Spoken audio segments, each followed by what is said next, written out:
Las Vegas wouldn't be where it is today if it wasn't for the mobsters. The mobsters saw many attractions that Vegas had to offer, from the gambling and the many horse races that they had at the time. So they brought in many tourists in their wallets.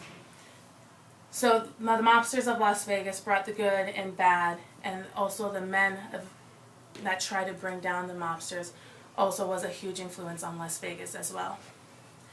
Some of the men that brought in the attraction to Las Vegas are considered the founding fathers. One of them being Meyer Lansky. His skill set was his scheming and craps tables, and he took that skill into Cuba and brought in a lot of money for the Cuban dictator until he was overthrown by the government. Lansky decided to go over into Las Vegas, and his idea for Vegas was quoted into the Las Vegas Sun, which he said was, "What I had in mind was to build the greatest, most luxurious hotel casino in the world and invite people from all over America to come and spend their money." So he had this goal in mind, and he set out to achieve it. He was able to stay out of the spotlight of the FBI was by having alleged photos of J.F. Hoover that put him in a compromised position. So he was always able to stay out of the limelight of the FBI. Until he passed away of lung cancer. Then I have Benjamin Bugsy Siegel. He formed the Nevada Projects Corp, which helped build the Flamingo, which is the second largest casino in Vegas. The senator at the time saw fit that all material being sent to Nevada would be sent through Southern Nevada. That way Vegas would be the first to import the materials.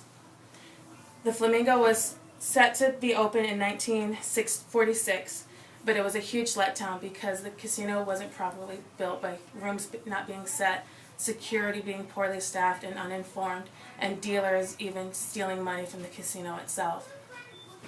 Reported also in the Las Vegas Sun, the two big wins would be $100,000 and $75,000, which brought the house down to $200,000. Because of this huge letdown, Siegel lost a lot of credibility through the mob, and he was murdered in his own home because of this. Then we have Tony the Hat Carneiro.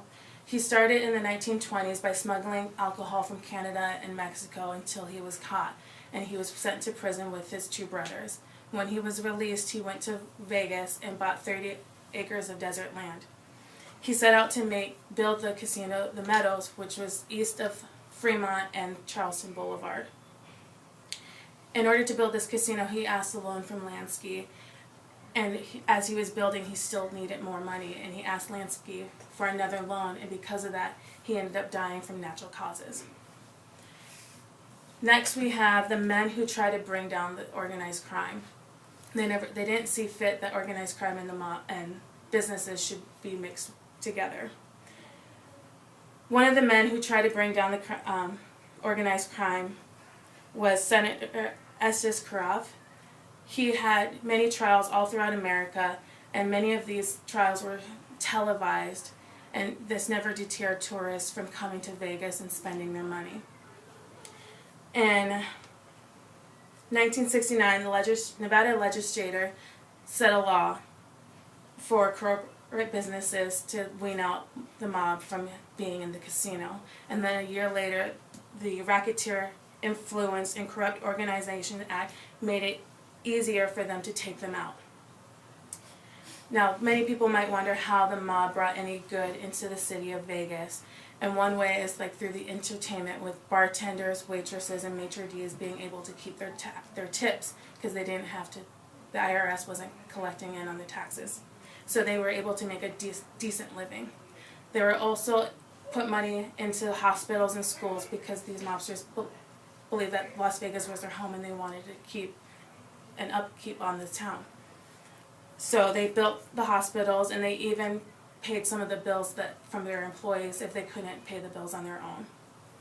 So with the unique history that Vegas has, it's one to be shared to tourists that come to the city about the mob that brought good and the bad and the people who try to bring it down. Thank you.